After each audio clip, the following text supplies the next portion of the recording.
All right. Good morning, Alonso. Thank you for meeting your appointment time. You show up early.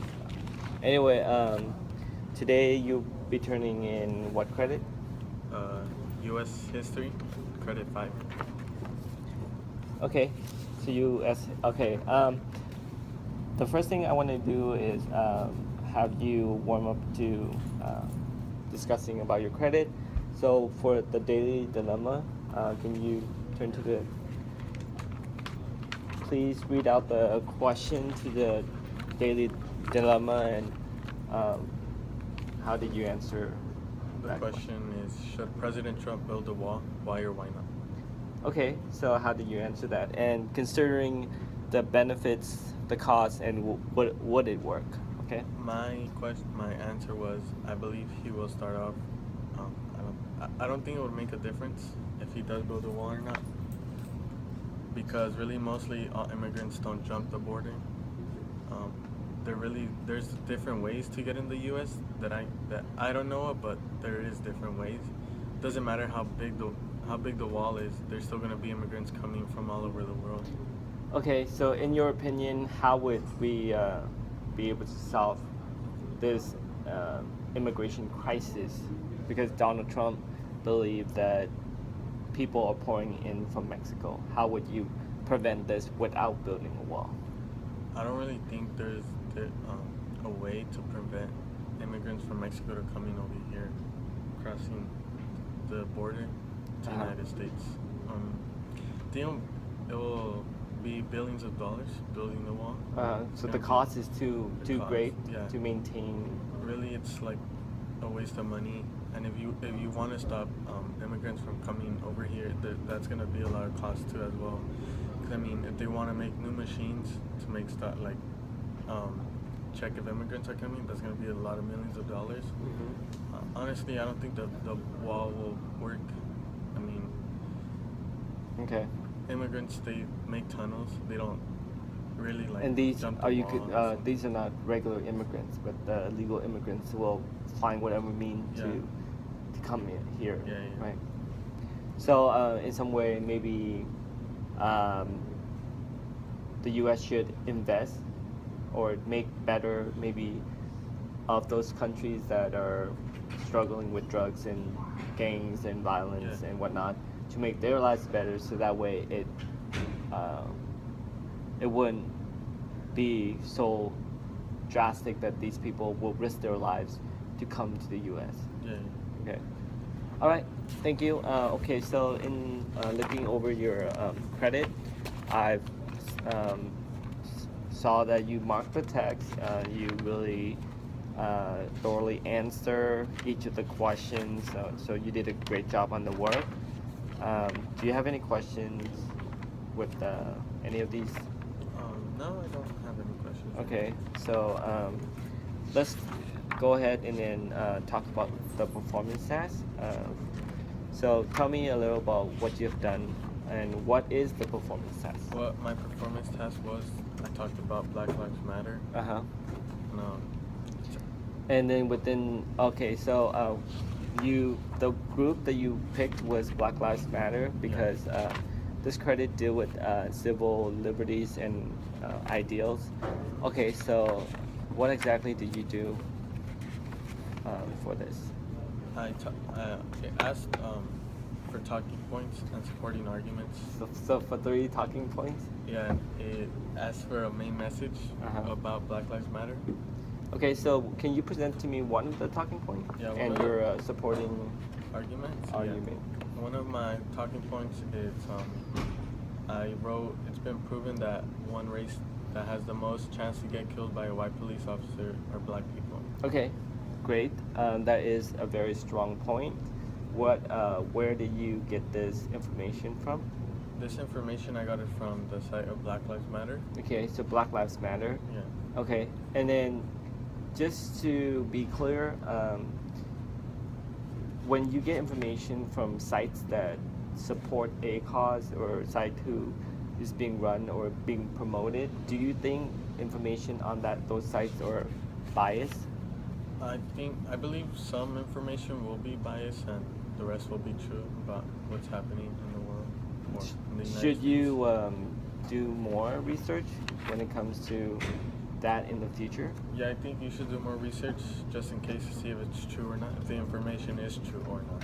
So if it checked out multiple times from different sources, then you can assume that this could be valid information. Okay, thank you. All right, and then moving on, could you explain to me the Supporting? photo? Yes.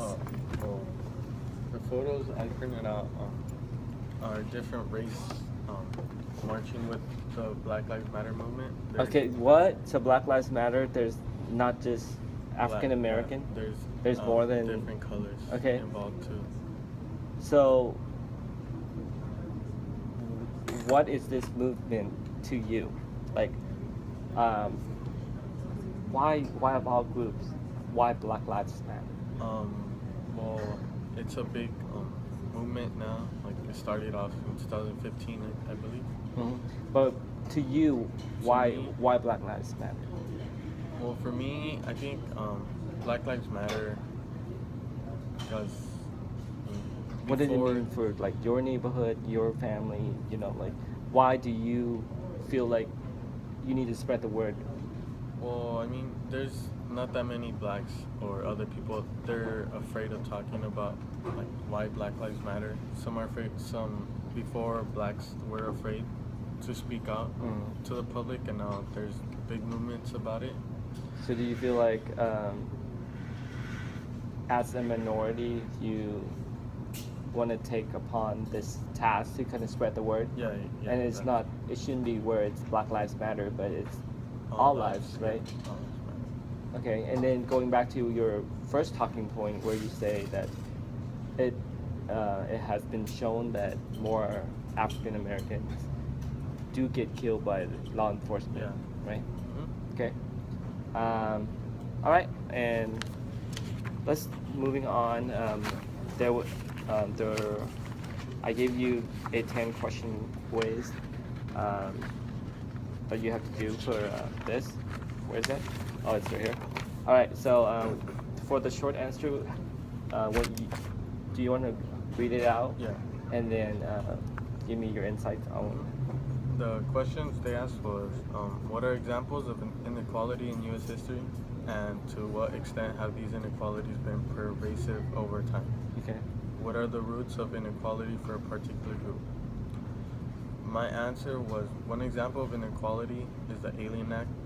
It gave the president the right to arrest and detain and deport any illegal citizens. So basically, they can arrest any undocumented person who never broke the law somewhat. So why do you think this is such a concern? I mean, I think it's not right making that type of act. How so? Like, as a minority or as a person, like, connected to your personal experience, like, if this is the case, right, and law enforcement, the president, or whoever is within his cabinet can use this as a way to check citizens, why do you think that could go wrong? I mean, there's really not that many. Well, there's a lot of immigrants in the United States. It'll take a long time, really, just to deport them all back and just see, like, the president or law enforcement will just see a suspicious immigrant. They're just gonna take them away. So as a person, would you be concerned? Because if you're walking down the street and law enforcement like, hey, look, just come up to that person looks suspicious. Yeah. So let's detain him. Is that wrong? That is wrong, yeah. I mean, they're not breaking any law. Law enforcement, they protect and serve our city. Okay. They just can't go up to someone that looks suspicious and be like, oh, come over here, you're getting detained, you're getting deported now. And then that goes into profiling, where it's another matter. Okay. That's when movements start too. Yeah. I mean, or like violent protests and whatnot. Yeah. All right. Let's move on to the next part, which is you have something else. Yeah, I have another example. Another example, I wrote about the Sedition Act. Mm-hmm. The law stated that a citizen or resident could be punished or fined, imprisonment, or banishment if they oppose the execution or federal laws. Okay, so what's wrong with the Sedition Act? The Sedition Act really, anyone who opposes the federal laws, any federal laws or execution laws, they'll get arrested immediately or thrown into jail or they get banned from the United States. So in some way that kind of hindered our freedom or the rights that are promised to us? Yeah, Okay. Any rights. Okay. So overall, I just want to get some comments about your experience doing this credit. How did it affect you? What I noticed is that, as I said, back then, before when there was a lot of racism, a lot of blacks were afraid to speak out of how they feel or what needs to happen. And now that a lot of people are speaking out about it, there's a lot of blacks speaking out and actually. So bringing it back, how did it affect you? Yeah, basically. So did it touch you? Oh my goodness. It did. Oh, sorry. Yeah, somewhat. All right. Okay. Well, I will grade this packet, and then I will give it to you at a later time and provide you more in-depth feedback. So thank you for coming on time and being a good student.